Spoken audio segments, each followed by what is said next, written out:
Good morning, students. Hope you are all doing well. We'll begin with a new topic known as Story of Discovery of Harappan Civilization. Now, we have already studied that how the Harappan civilization came to an end. That is how the mature phase of Harappan civilization gave way to the later phase of or the later Harappan culture. Now, so when the mature phase of Harappan culture came to an end, many of the cities that were previously inhabited by the Harappan people, they were abandoned, and people of that particular place chose to move to the Gangetic plain and start with a much more agrarian way of life. They adopted a rural way of life. So what happened is that the successive generations or the successive cultures that came into existence even after mature Harappan phase, that is the later Harappan phase, or the next one, that was the Vedic age, they did not write about the Harappan civilization. They did not mention about the Harappan civilization in any of their text. Okay, so it was not mentioned in the Vedas, any of the Vedas. So it was as if this civilization never existed before. It was as if it was lost from the pages of time. Now, when the second phase of urbanization began almost after 1000 years later, that was with the coming of Mahajanpads, or when the time when Buddhism was expanding. So during that time, that is, you can say around 600 BCE, during that time, these areas, this Harappan civilization areas or the Indus Valley civilization areas, was being repopulated. People were, living in these places all over again. But what was the problem? Since they had broken their ties with the past, okay, they again, even they had no clue that such civilization existed. It was not even mentioned in their folk tales or in their mythological tales. It just remained um, a mystery for them. So even when they found these artifacts, these Harappan artifacts, whether it was seals or potteries, they could not make much sense of it. They could not place, the laymen or the people could not place it in any proper context. Now fast forward to 2000 years or 2500 years. What happens in the modern period? Okay, so in modern history, when you study about it, so there was one British soldier who is credited with finding this civilization. So he was a British soldier known as Charles Mason. He was, you can say, a soldier gone rogue. So he abandoned his duty or his wherever he was camping, and he went on to loiter around, you can say, to find his sense of adventure or spirit of adventure. So while doing so, he stumbled upon the ruins of Harappa. Okay, now he could not make much sense of it. He was not a trained historian and archaeologist, he was just a soldier. But he was awed by the sight of this Harappan structures, these giant structures with bricks and mounds. So he just thought, I mean, he's trying to place whatever history he knew in that context. He thought these are the ruins of cities which Alexander built, Alexander the Great, who built it when he came till, he came to till the Indus River.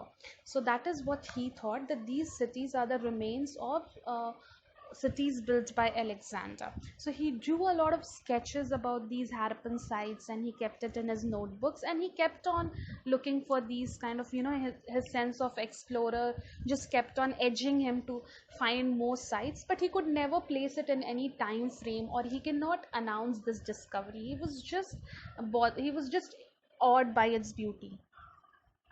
Now, it would not be for another 100 years until the archaeologists or historians finally understood the significance of this civilization. So, this is what we'll be exploring next.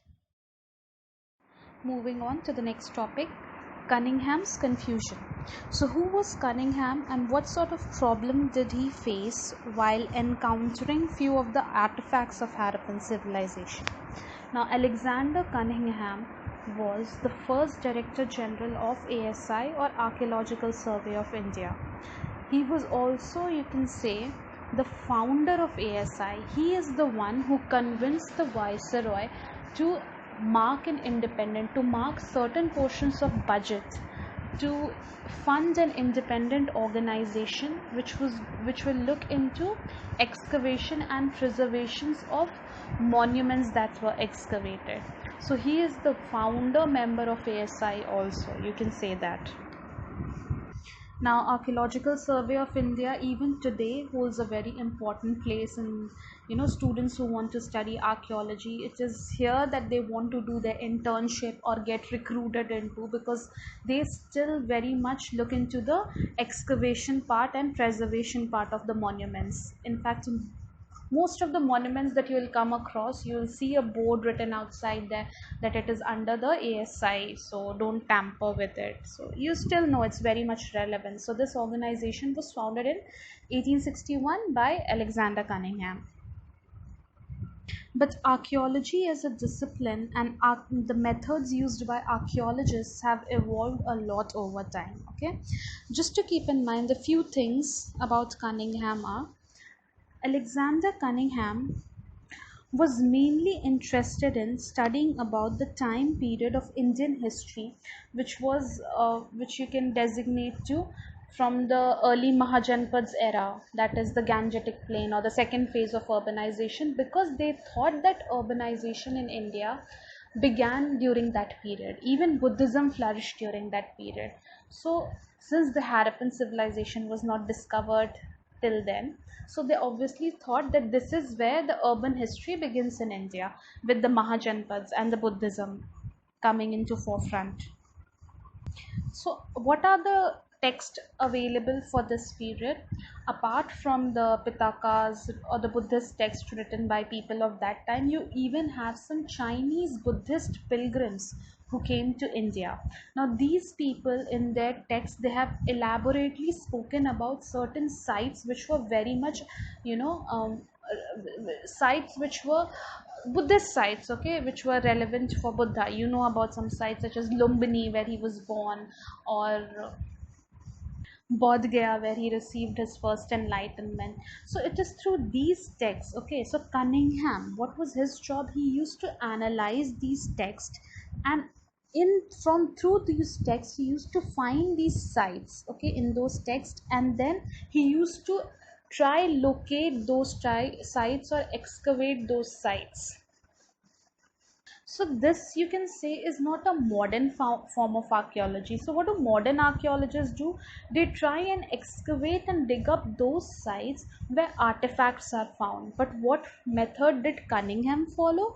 He was more into finding those sites which are mentioned in the textbook or the textual sources. Since these textbook or textual sources did not mention anything about Harappan civilization, so he could not, place it into his own time frame. So whatever Harappan seals or artifacts that came to him, that were brought by historians or by lay people, he could not place it in the time frame, because these were not mentioned in any textual source of that period, or even in the itinerary or the travelogue of Chinese Buddhist pilgrims. So a lot of relevant information was lost or could not be placed. These artifacts could not be placed into their proper timeline because Cunningham did not understand the importance of that particular artifact. So, in spite of being a forerunner in the archaeological, in establishing Archaeological Survey of India, and doing a lot of excavations on the Buddhist sites, whether it's Takshila or all the Buddhist mounds that you can think of, Stupa at Sanchi, he could not, actually announce or understand the significance of the entire Harappan civilization. So it remained, shrouded in mystery until and unless it was, looked upon, you can say, after, for not for another 50 or 60